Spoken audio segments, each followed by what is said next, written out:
Hello and welcome. In today's video, we are going to take a look around the Ghostbuster Firehouse from Columbia Pictures in Motiongate, Dubai Parks and Resorts. There we go. That's about the sixth attempt of me doing that. So it is a quick evening tour of the outside, and you actually have a day tour as well. And we have a look at this absolutely amazingly themed Ghostbuster Firehouse building. So we're going to take a look around the building. That'll link us up to the ride. Now, if you look carefully when I pan back down again, I do sneak a little bit of the video in of what the ride actually looks like on the right hand side, just on the TV screens. It is just a laser target shooter where you just go around and you just shoot like the slimes and all that sort of thing. The ride itself is okay, but the theming is a lot more impressive. So we will go around, and it is the full-blown firehouse from the actual film. So any little hidden details that you can see from any toys or Lego sets that you've got, or regards to the actual first film itself, let me know any Easter eggs that you spot. Let me know the differences that you can see within here to the actual theming that's on the outside. Now, as we come in, obviously this is where the Ecto 1 would have been parked, and there is some hidden Easter eggs from the original film, because one of the posters, which we'll have a look at in a second, that is the bit of artwork that they did have from the original film.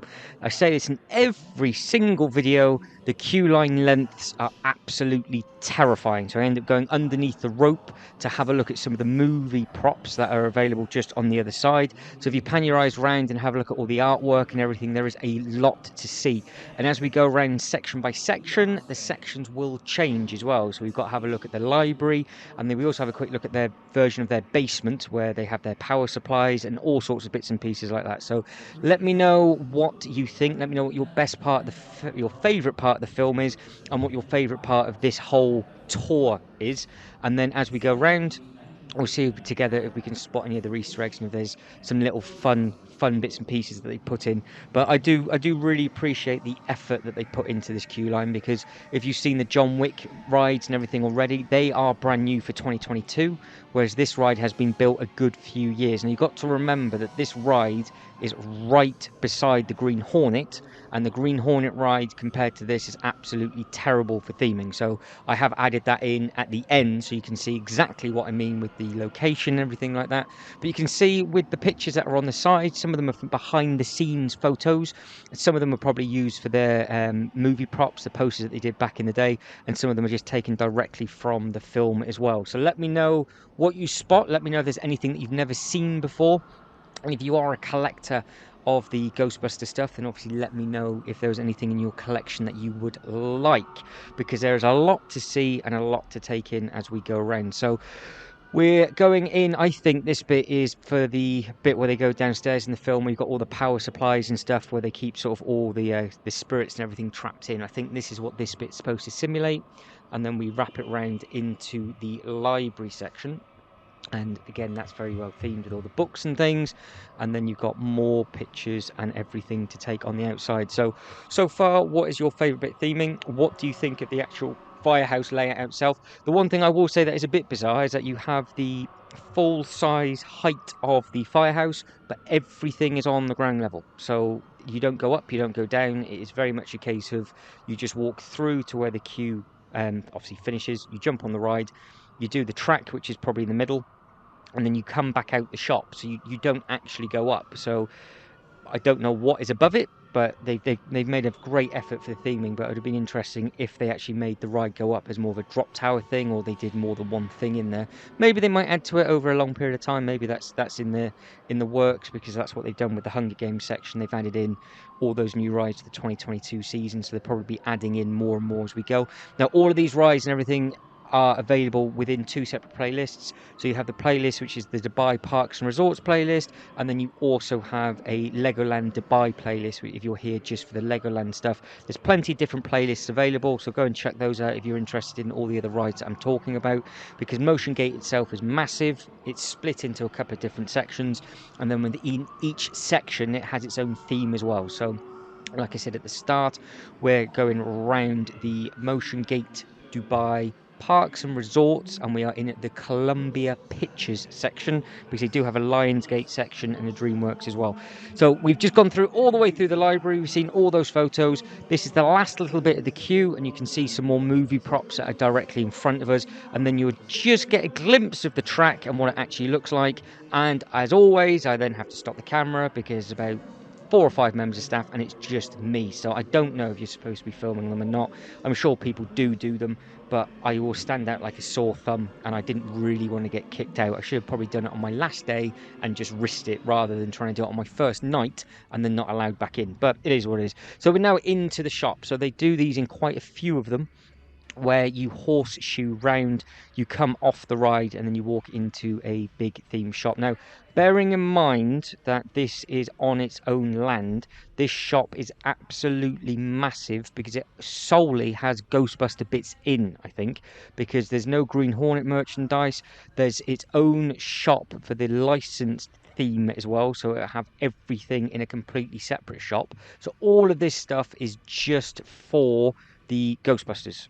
So there is a lot in here just from the one license. So it's pretty impressive, the size of the store, but the amount of merchandise that they're selling just for the Ghostbusters. They've got absolutely everything in, and they've got more new arrivals dotted about. So they have a lot of bits and pieces, because some of the rides that you go around, like the Zombieland section, for example, which is available in the playlist, that doesn't have its own shop. All the others don't have their own shop. This one just seems to have its own shop from it, because it also has its own cafe on the other side as well.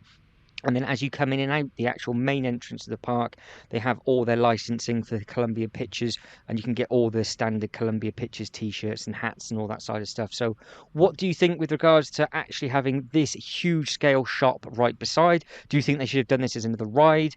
Do you think that it's just a complete waste of space? You're not the kind of person that would stop and have a look at all the stuff? Or do you think, yes, absolutely, I love Ghostbusters, I want to buy it as much as humanly possible? But as you can tell, I am the only one here. The park itself is open till 9 o'clock, and I do believe it's only about 7:30 at night. So very, very, very, very quiet, but we get to see everything. It's perfect. We get to film everything about. So you now get to see just the full size scale. So that's your ghostly gift. So you can walk in that way as well, or you can do the ride. So it is its own giftly ghost shop. Up and round will loop, and we will see just the huge size scale of this Ghostbuster Firehouse, which I think looks really, really impressive at night. At the end of this video, I have added on a little bit of day footage as well, so you can get to see some of the bits and pieces during the day. Now, as we pan round, just to the right-hand side, there is a figure of New York, which is a perfect photo opportunity, which we will have a look at again day and night. Now, the only thing I will say, I have turned it down as much as possible. For some reason, the Ghostbuster theme tune was on repeat continuously, so I don't say anything. You can hear it in the background, so you can just make out that it's there. I've taken 24 decibels off, and I've turned this up to the maximum it will go, so it doesn't get done for copyright, but it is there. So we do have plenty of that about. So this is the last you're going to see of the Ghostbusters at night, and then we will go into the day, but we will start at the Green Hornet. So you will just see the difference in the theming. So this is next door to the Ghostbuster Firehouse. This is added in a completely different video, but I just wanted to show you the difference of what it looked like at day and night, and also how different it looked for the New York silhouette photo opportunity day and night as well, because I think a lot of people just walk past that because there wasn't any benches or anything. So we've just walked through what took like 7.5 minutes. We walked 7.5 minutes just to get into the Ghostbuster queue. There is absolutely nothing in here whatsoever apart from a TV, and then we loop it around, and there's one or two movie props and a car. So it just puts it into perspective, really, how well themed the Ghostbuster Firehouse is compared to all the other rides that are sort of dotted around this area. Zombieland, I thought, was up there as well. I thought that was absolutely amazing theming. But it's also the size of the queue lines of everything. It's amazing to think that both these buildings are side by side, and this queue is probably not even half or quarter length. So we're going to have a quick look at the car, so you get the idea of what it's like compared to the two. Then we're going to go straight back outside, and we're going to have a look at the CAF, which is located next door to the Ghostbuster Firehouse. And again, that is obviously all Ghostbuster themed as well. The reason why it's been done this way is I did say in another video that if I did this, which would be another, say, 10 or 11 minutes long on top of the full park tour, it would have taken the video up to about the 40-minute mark, and you guys would have just got bored out your mind, probably even worse than what you already are. So this, as always, isn't open during the day, but there is a bit open of it at night, and this signpost is all lit up at night, which is going to be coming in a different video. I just can't find the footage as I'm putting this together, so schoolboy error, but you can just imagine him all bright green with the diner sign all lit up. And then we're going back to the actual firehouse as well. Again, you can just see how big that firehouse is. And then as we pan around to the left hand side in a second, you will see the New York photo opportunity as well. And you can just imagine trying to get some photos just taken down there. But I think the building is absolutely massive. But it'd just be interesting to see if they do anything on the next 2 levels. I would like to think they might be able to expand in there somehow. But I think it's one of the better areas of the park. So this is the theming. This is the thing that was all lit up when I was saying about how loud the music was, and the water runs behind this. And then as we pan back round again, we'll then have a quick look at the entrance to the shop. So guys, I'm going to start to wrap it up there. But if you could like and subscribe and all that good stuff, that would be absolutely fantastic. But as always, thank you very much for watching. You guys take care and hope to catch you in the next one. Ta-da.